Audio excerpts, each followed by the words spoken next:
नमस्कार, वक्त हमारा है में आपका स्वागत है।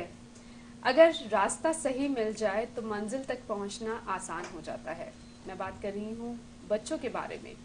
आजकल बच्चों का करियर चुनना एक बड़ा टास्क है माता पिता के लिए, और एक तरह से कि पूरा परिवार ही उसमें इन्वॉल्व होता है। माता पिता भी आजकल समझदार हैं, वो अपने सपने बच्चों पर थोपना नहीं चाहते हैं। वो ये चाहते हैं कि बच्चे अपनी सामर्थ्य, अपनी क्षमता, अपनी रुचि के मुताबिक अपना करियर चुने। लेकिन कितना मुश्किल है। क्या कुछ ऐसे तरीके हैं जिससे अगर सही वक्त पर उन्हें फॉलो किया जाए तो करियर चुनने की दिशा में वो सहायक हो सकते हैं? इसी पर आज बात करेंगे। हमारे साथ तमाम खास मेहमान मौजूद हैं। डॉक्टर देवेंद्र बल्हारा हमारे साथ हैं, एजुकेशनिस्ट हैं और काउंसलर हैं। हमारे साथ कविता वाधवा जी हैं, प्रिंसिपल हैं। डॉक्टर शिल्पा सूरी हमारे साथ हैं, काउंसलर हैं। और साथ ही गार्गी दुग्गल हमारे साथ हैं। गार्गी, दो बेटे हैं आपके, और एक 10 साल का और एक 13 साल का जी। कभी अब अभी इस उम्र में आपको लगता है कि अब अभी आपने सोचना शुरू किया कि वो क्या बनेंगे? पहली बात तो हमने उन पे कुछ थोपा नहीं है कि वो क्या बनेंगे। हम उन पे छोड़ रहे हैं कि वो क्या बनना चाहते हैं, और यहाँ उनका बिहेवियर ऑब्जर्व करना शुरू किया, उनसे बातचीत होती है। स्पेशली जो मेरा बड़ा बेटा है जो कि अब 13 साल का है, उसके रुझाव मुझे दिखने शुरू हो गए हैं। वो इंटरेस्ट क्या है इंटरेस्ट पता चल रहा है। हाँ, वो खुद पूछता है, मम्मा अगर मैंने इस फील्ड के लिए जाना है तो मुझे क्या करना होगा, क्या पढ़ना है। तो बच्चा जब इतना क्यूरियस होता है तो माँ बाप को भी पता चलने लगता है कि वो क्या चीज करना चाहता है। पर हाँ, मुझे ऐसा लगता है कि कोई ऐसी टेक्निक हो जिससे पता चल जाए कि बच्चे का एक्चुअली रुझाव क्या है और वो किस चीज के लिए केपेबल है। हाँ, इंटरेस्ट तो है, लेकिन बिल्कुल। क्या वो कर पाएगा या नहीं? हाँ, केपेबिलिटी बहुत जरूरी है माँ बाप को पता चलनी बच्चों की। अभी तक ऐसा कुछ टेस्ट आपने करवाया अभी तो नहीं? करवाया नहीं, और पर जानना चाहती हैं? बिल्कुल जानना चाहूंगी, उसमें कोई हर्ज नहीं है अगर मुझे पता चले। एक आपको ना गाइडलाइन मिल जाती है कि आपका बच्चा इस चीजों के लिए केपेबल है, तो आप अपने उस बच्चे को उस तरीके से चैनलाइज और मोल्ड कर सकते हैं। चलिए, यही कोशिश करते हैं आपकी समस्या और तमाम जो माता पिता है उनकी भी समस्या है सुलझाने की कोशिश करते हैं इस कार्यक्रम के जरिए। डॉक्टर देवेंद्र, किस तरह से आप टेस्ट करते हैं? आप तो शायद छोटे बच्चों से ही टेस्ट करते हैं कि वो कल को क्या बन सकता है। ये कोई भविष्यवाणी भी है क्या?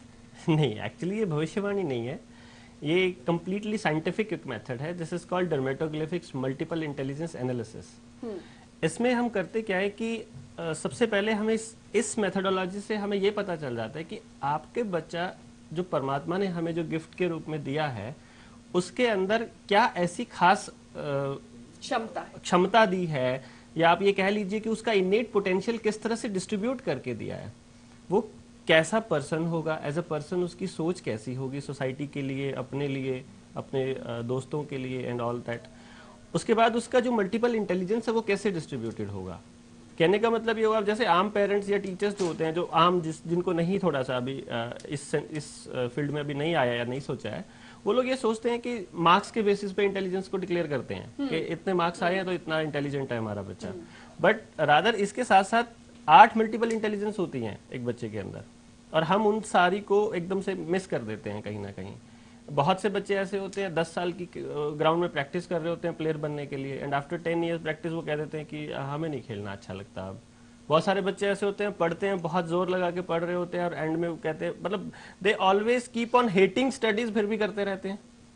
बहुत से पेरेंट्स उनको करवाते रहते हैं, बहुत बार उनकी जो जैसे प्रेशर नहीं मतलब डालते हैं पेरेंट्स कभी भी। आज के दिन खास तौर पे बहुत अवेयर हो गए हैं, प्रेशर नहीं डालते बच्चे पे कि वो एक आपको क्या करना बच्चों है। की मदद करना चाहते हैं, वो जो भी वो मदद करना चाहते हैं, लेकिन कंफ्यूजन बट है। जैसे गार्गी कह रही है, हाँ, उन्हें खुद पेरेंट्स को भी नहीं पता कि अब बच्चों के साथ क्या किया जाए। वो एक डॉक्टर बन जाए, इंजीनियर बन जाए, 95% मार्क्स लेके आ जाए और एक एकेडमिक अपना करियर अच्छा बनाए। ज्यादातर यही अभी स्टार्टिंग यहीं से होती है। एब्सोल्युटली। इसमें देखिए, पेरेंट्स भी कभी भी वो अंदर जाके उसके ब्रेन तक नहीं जा पाएंगे कि उसके ब्रेन में है क्या, एनर्जी कहाँ स्टोर है। बच्चे इतने समझदार नहीं होते कि वो कैसे डिसाइड करेंगे। आपके बच्चे का इंटरेस्ट है एक पर्टिकुलर फील्ड में, वो इंटरेस्ट क्यों डेवलप हुआ? उसके पीयर ग्रुप की वजह से हुआ। वहां वो फेम देख रहा है, वहां वो पैसा देख रहा है, वहां वो नाम देख रहा है, क्या चीज देख रहा है वो उस पर्टिकुलर चीज, या उसका अपना इंटरेस्ट है बेसिकली। तो एग्जैक्टली वो नहीं देख पाएगा उस वक्त पे। हाँ, ऐसा नहीं है कि नहीं देख पाएगा, एग्जैक्टली नहीं देख पाएगा। ना ही हमें एक पर्टिकुलर थोड़ा सा गाइड तो मिल जाए ना, एक कि भाई हमें क्या चीज ऐसी है जिसकी वजह से ये इंटरेस्ट डेवलप हुआ है। अगर एग्जैक्टली उसके इनेट पोटेंशियल के अकॉर्डिंग वो उसका इंटरेस्ट डेवलप हुआ है, फिर तो गो फॉर इट, कोई प्रॉब्लम नहीं है। बट अगर उसके पीयर ग्रुप की वजह से वो बना है, हाँ, क्योंकि ये होता है जब हाँ, एक सर्टेन एज में आके जो दोस्त कर रहे होते हैं वही बच्चा हाँ, खुद भी अपने दोस्तों को देखा देखी करना शुरू कर देता है। 7000 स्टूडेंट्स का डाटाबेस हमारे पास है, मतलब एक सैंपल स्पेस है, इतने बच्चों पे रिसर्च हुई है। हाँ, वो रिसर्च ये कहती है कि मोस्ट ऑफ द टाइम्स ऐसा होता है कि डिसीजन गलत टाइम पे लिए जाते हैं, गलत डिसीजंस, और जिसकी वजह से हमारी मोर देन मतलब मेजोरिटी ऑफ पॉपुलेशन जो है अपना काम करते हुए खुश नहीं है। हाँ, वो खुश इसलिए नहीं है क्योंकि उन्हें मालूम नहीं था उस वक्त क्या चूज किया जाए, अब उनके पास ऑप्शंस नहीं है। बिल्कुल ठीक है। तो अगर आपका बच्चा हो सकता है कि बहुत अच्छा प्लेयर हो, बट ये बात अगर आपके बच्चे को ये तब पता चले जब वो 20 साल का हो चुका हो, प्रैक्टिस करने का टाइम जा चुका हो, कॉम्पिटिशन्स में अपीयर होने का टाइम जा चुका हो, एक करियर बनाने का टाइम आ गया अब, और फिर एंड ऑफ द डे आप देखते हैं कि अब कहाँ जाएं।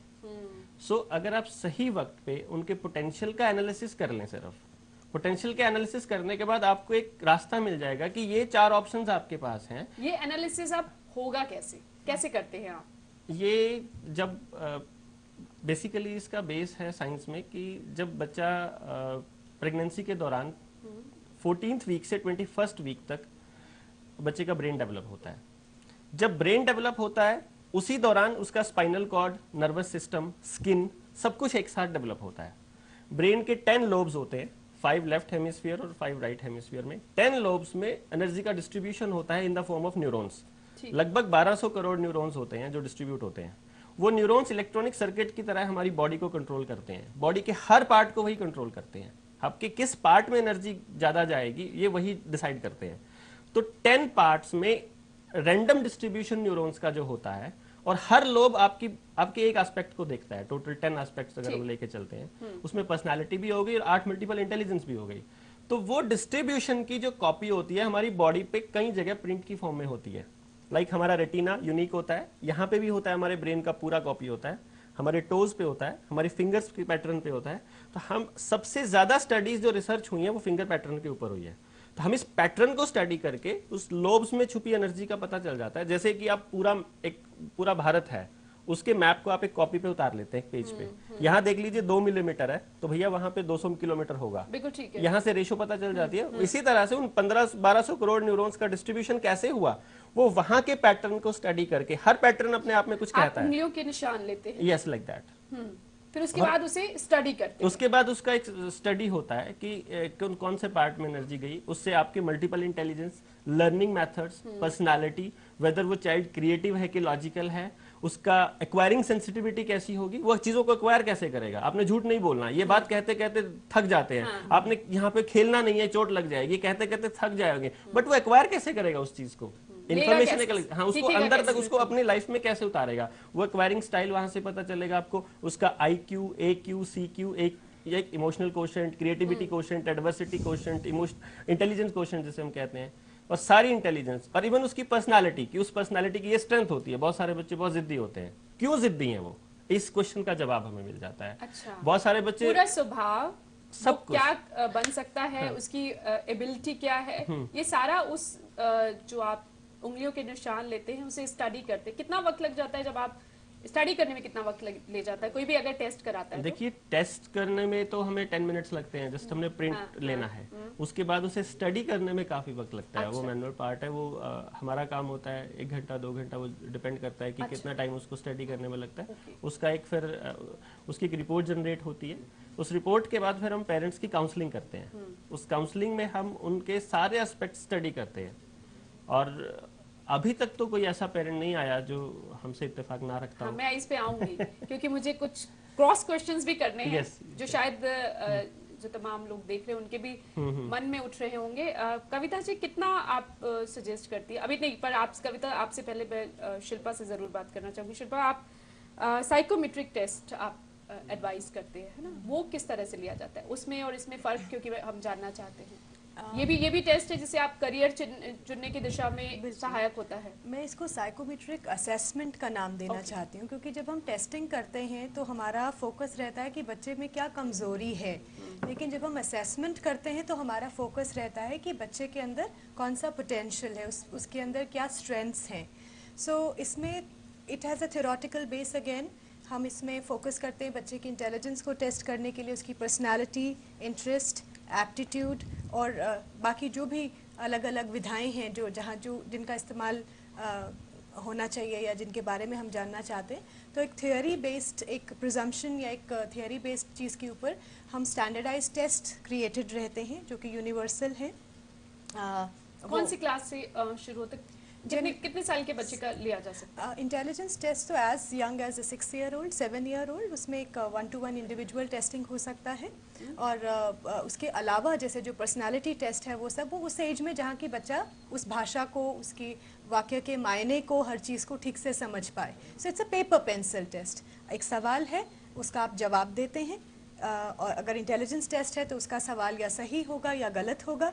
लेकिन अगर हम इंटरेस्ट की बात करें, रुचि की बात करें या पर्सनालिटी की बात करें तो एक सवाल है, उसके ऑप्शंस हैं और उसको आपको एक चूज़ करना है। उसमें कुछ भी सही गलत नहीं है, आप जो हैं सो हैं। अच्छा। आप इंट्रोवर्ट हैं, एक्सट्रोवर्ट हैं, एम्बीवर्ट हैं, कॉन्शियस हैं। अच्छा, क्या उसमें सही बताते हैं, वो एक्सेप्ट करते हैं? हो सकता है मैं इंट्रोवर्ट हूँ, मैं नहीं बताऊँ, ऐसा भी होता है? एक्चुअली जो जो सवाल होते हैं उनका स्प्रेड कुछ ऐसा होता है कि अगर आप उनको ठीक से अटेम्प्ट नहीं कर रहे हैं तो जब हम उसको एवेलुएट करते हैं हमको समझ में आ जाता है। क्योंकि 5 सवाल हैं, बिखरे हुए हैं, 2 पे सवाल कुछ, 3 पे जवाब अलग, तो वहाँ से you can catch somebody who is just faking और लाइंग ऑन दोज टेस्ट्स। लेकिन 6 या 7 साल की उम्र में होने वाला और एक 13 या 15 साल की उम्र में होने वाला टेस्ट अलग अलग होते होंगे ना? बिल्कुल वो अलग तो करियर के लिए है। एज नॉर्म्स होता है उस चीज़ का। बट जैसे इंटेलिजेंस है तो रहेगा इंटेलिजेंस ही, बट हाँ छोटे बच्चे को आसान सवाल पूछा जाएगा। जब आप बड़े हो जाते हैं तो सवाल। पर करियर चुनने के लिए आप कब से टेस्ट शुरू करते हैं? क्लास 8 7th 8th में पेरेंट्स इंटरेस्टेड हो जाते हैं और करियर्स के लिए हमारा फोकस रहता है इंटरेस्ट के ऊपर, पर्सनालिटी के ऊपर, एप्टीट्यूड के ऊपर और इंटेलिजेंस के ऊपर, रुचि और बच्चे के साथ भी आप 1-to-1 बात भी करते हैं? जब टेस्ट हो गया उसके बाद उसका असेसमेंट किया जाता है, उसके बाद पेरेंट्स और बच्चों के साथ जो वो टेस्ट के रिजल्ट रिफ्लेक्ट कर रहा है हम उनको बहुत ऑब्जेक्टिवली वो सजेस्ट कर देते हैं कि आपके द्वारा किए गए टेस्ट की जो आपका इवैल्यूएशन है वो ये बताता है और इसको आप एक मापदंड मान के आप आगे बढ़ सकते हैं। बिल्कुल एक डिसीजन ले सकते हैं। हाँ, लेकिन कितना ये अब इस पर भी कितना भरोसा पेरेंट्स करते हैं या नहीं?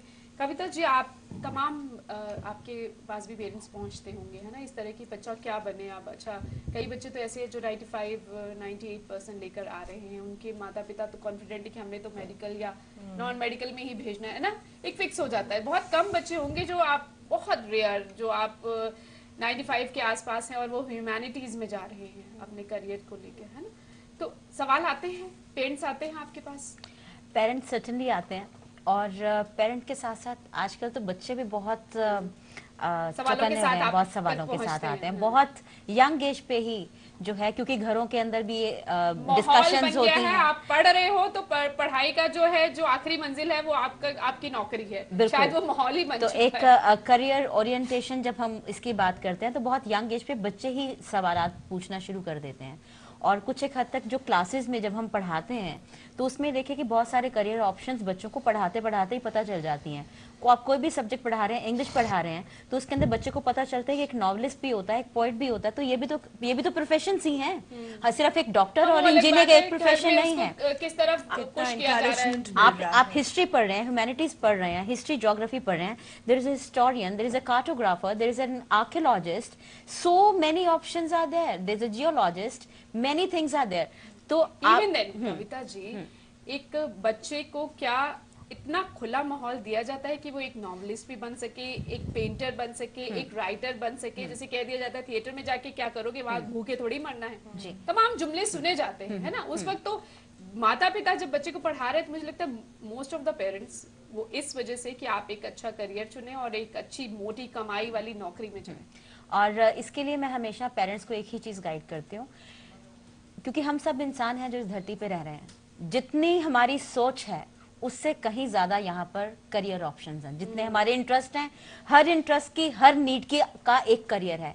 अगर हम ये कहें कि सिर्फ इस दुनिया में डॉक्टर्स या इंजीनियर्स बसे हैं, ऐसे नहीं है। There are great painters, there are great poets, so in every field there are great people who are very wonderful performers and who have left a mark on this world।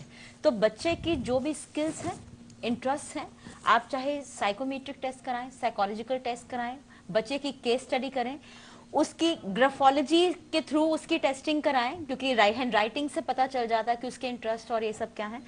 आप teachers का opinion लें, आप बच्चे के साथ बात करें 1-to-1 individual.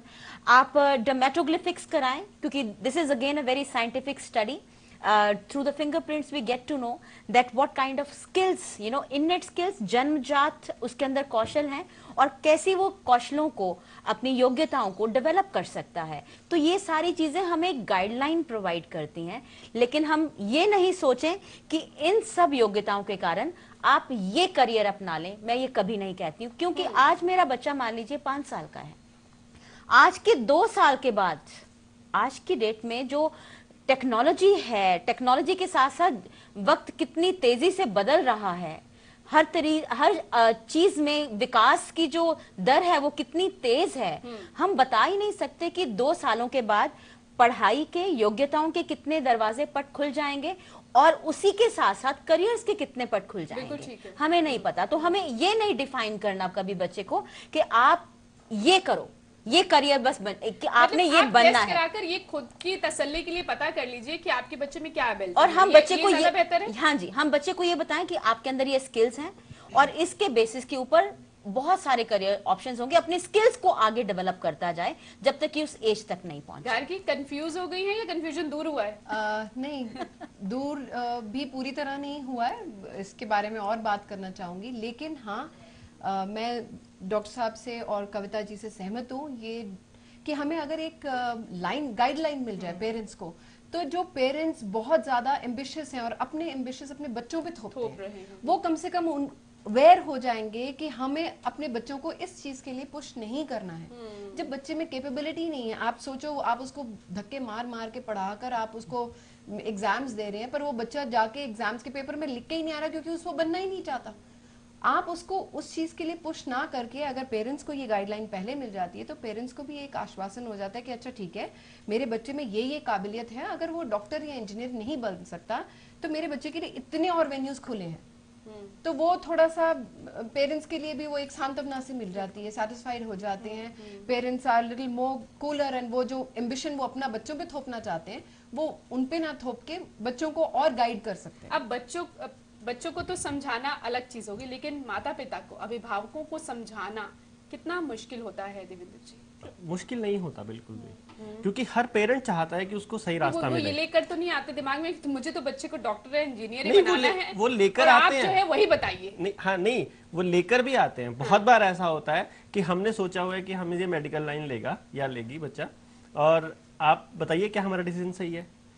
In case मैं बता भी देता हूं कि नहीं, आपका डिसीजन सही नहीं है, एक लाइन नहीं मानते हैं, एक लाइन में अगर बताऊंगा तो नहीं मानते हैं, बट जब हम उसको एक्सप्लेन करते हैं कि क्यों मैं ऐसा कह रहा हूं, जैसे मैं हमेशा पेरेंट्स को एक बात कहता हूं कि कोई बच्चा ऐसा नहीं है या कोई इंसान ऐसा नहीं है जो मनचाहा काम नहीं कर सकता।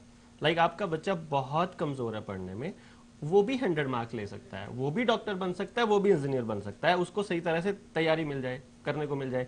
लेकिन अगर आपका एनर्जी डिस्ट्रीब्यूशन इस तरह से नहीं है कि आपके डॉक्टर प्रोफेशन के साथ वो मैच करेगा, तो आप वो काम करके भी खुश नहीं रहेंगे।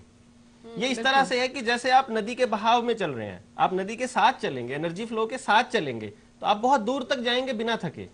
आप उसके उल्टा चलने की कोशिश करेंगे, आप जल्दी थकेंगे। सिंपली एक इतनी सी बात है। मंजिल तक पहुंचे नहीं पहुंचे वो एक बहुत अलग एस्पेक्ट है कि हम तो ये कह रहे हैं कि वो चल पड़े हैं, चलिए आपने चलना शुरू कर दिया है, तो आप चलते चलते थके रहेंगे हमेशा। बहुत सारे लोग देखे हैं मैंने, मैं 1 मिनट में एनालाइज करके, पेरेंट्स भी जब अपने बच्चों का टेस्ट कराते हैं, बहुत बार ऐसा होता है कि पेरेंट्स कहते हैं सर हमें भी बताइए कि हम ऐसा फील क्यों कर रहे हैं, हम सही जगह खड़े हैं या नहीं खड़े हैं, हम ऐसा फील क्यों कर रहे हैं, गलती कर दी है। अब उनकी जो अंदर की जो सोच चल रही होती है उस वक्त की, आपकी एनर्जी डिस्ट्रीब्यूशन ये था, आप ये काम कर रहे हो, आपको इसमें इतना मजा आ रहा है। वो भी टेस्ट से ही ना? हाँ, वो भी टेस्ट से हम पता चल जाता है कि आप देखिए, आपका इंटरपर्सनल इंटेलिजेंस बहुत अच्छा है। दैट मीन्स कि you are very good communicator. आप लोगों के अंदर लोगों के सामने जब आप बात करेंगे बहुत अच्छे से बात करेंगे। तो आप ऐसा काम करिए जहां लोगों से इंटरेक्शन आपका ज्यादा हो। आप बैठे रहेंगे अकेले ऑफिस में बैठ के, आप खुश नहीं रहेंगे कभी भी।